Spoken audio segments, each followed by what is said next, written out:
Sentro ng Kristyanismo ang puso sapagkat ito ang luklukan ng pag-ibig, ang panahanan ng Diyos, kaya't ang puso ang tagpuan ng Diyos at ng tao.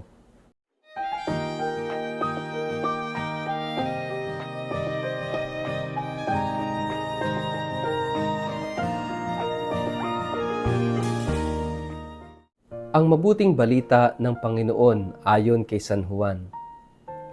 Nooy araw ng paghahanda at ayaw ng mga Hudyo na manatili sa krus ang mga bangkay hanggang sa araw ng pamamahinga, dahil natatangi ang araw na iyon ng pamamahinga. Kaya't hiniling nila kay Pilato na ipabali ang mga binti ng mga ipinako sa krus at alisin ang mga bangkay. Pumunta nga roon ang mga kawal at binali ang mga binti ng dalawang ipinakong kasama ni Jesus. Ngunit pagdating nila kay Jesus at makitang patay na siya, hindi na nila binali ang kanyang mga binti. Subalit sinaksak ng isang kawal ang tagiliran ni Jesus sa pamamagitan ng sibat at agad lumabas doon ang dugo at tubig. Ang nakakita nito ang nagpatotoo upang kayo rin ay maniwala. Totoo ang kanyang pahayag at alam niyang katotohanan ang sinasabi niya. Nangyari ang lahat ng ito upang matupad ang sinasabi sa kasulatan. Walang mababali isa man sa kanyang mga buto. At may bahagi pa rin ng kasulatan na nagsasabi, pagmamasdan nila ang kanilang sinaksak ng sibat. Ang mabuting balita ng Panginoon.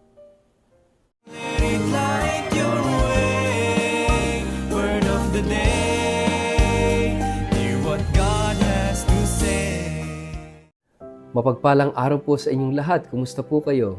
Ang atin pong word of the day ay heart. Bago po tayo magpalalim sa atin pong reflection sa araw na ito, kayo po ay muli kong inaanyayahan na huwag kakalimutan mag-like, follow at subscribe sa atin pong Facebook page at YouTube channel na Word of the Day. Ganun din po pakishare ang video ito sa inyong kapamilya, kamag-anak, kaibigan, mga kakilala sa social media para po sama-sama tayo sa pagiging media evangelizers at online missionaries na nagpapalaganap ng salita ng Diyos sa mundo ng social media. At kung kayo po ay nakikinig ng Word of the Day sa pamamagitan ng Radyo Maria, mapagpalang pakikinig po sa inyong lahat. Mga kapatid, ngayong araw na ito ay ating pinagdiriwang ang Solemnity of the Most Sacred Heart of Jesus, ang kabanal-banalan at kamahal-mahalang puso ni Jesus. Sentro sa ating buhay Kristiyano at ito rin ang sentro ng ating pagkatao, ang puso. Kapag sinabing puso, hindi lamang po ito tumutukoy sa ating physical or biological heart na kung saan ay nagpapump ng dugo at nagdidistribute ng oxygen at iba't ibang mga nutrients sa iba't ibang bahagi ng ating katawan. Kundi kapag sinabing puso, it speaks about the centrality, yung kabuuan at kaibuturan ng ating pagkatao. Kaya nga mga kapatid, napakahalaga ng puso. Dahil nilikha ng Diyos ang puso, binigyan tayo ng puso upang doon ay pagsidlan ng pagmamahal. Ang Diyos ay pag-ibig. Ibig sabihin, ang Diyos ay nananahan sa ating puso. Mga kapatid, sabi ni Blaise Pascal na isang philosopher, the heart has its reasons that the mind cannot understand. May sariling dunong ang puso. May sariling kaalaman ang puso. May sariling karunungan ang puso na madalas ay hindi maunawaan ng isip sapagkat ang dunong ng puso ay galing sa dunong ng Diyos. At ang dunong ng Diyos ay ang pagmamahal, pag-ibig. At sabi ng isang author na sumulat ng aklat na Little Prince, it is only with the heart that one can see rightly.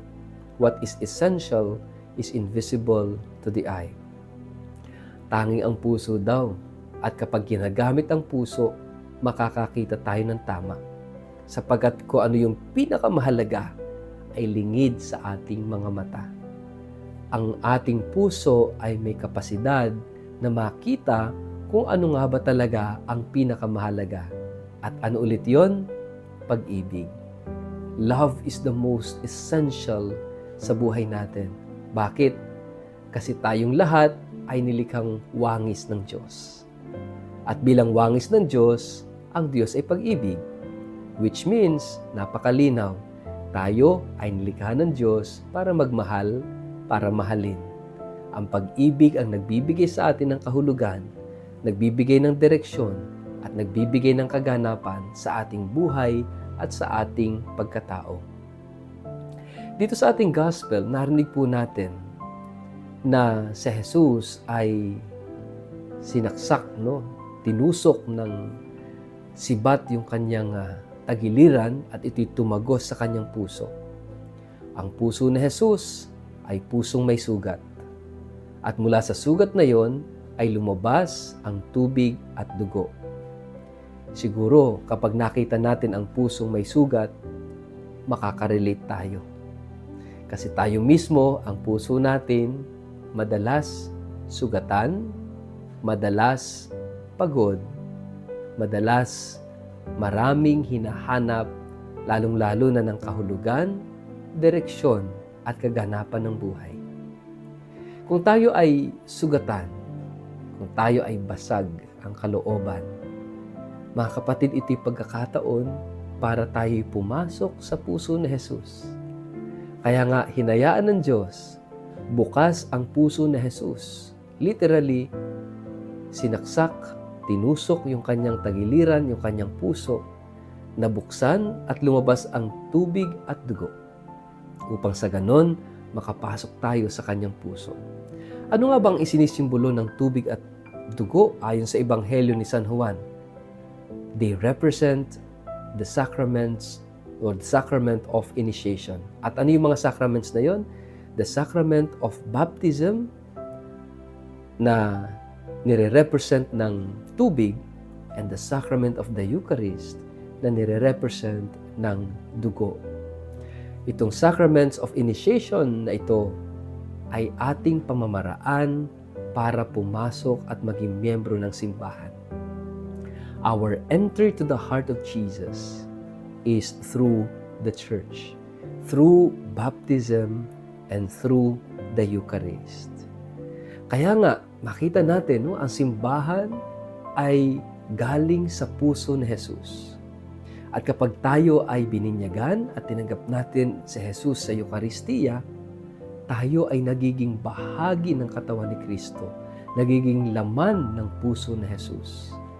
Kaya nga it is very important, mga kapatid, na maunawaan natin kung gaano kahalaga ang sakramento ng binyag at ng Eucharistia dahil tayo nagiging bahagi ng simbahan, ang katawan ni Kristo.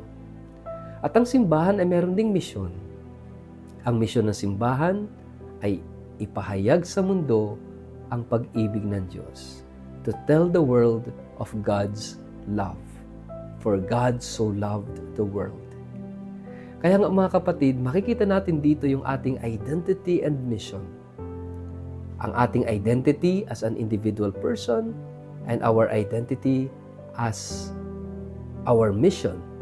Doon nang gagaling yung ating mission sa ating identity. At sino yon? Ano yon? We are created in the image and likeness of God, and God is love. And therefore, our identity is love, and our mission is love. Ganon din ang simbahan. Sabi natin, yung blood and water ay nagre-represent sa simbahan because it is our passage. It is our way for us to become members of the church.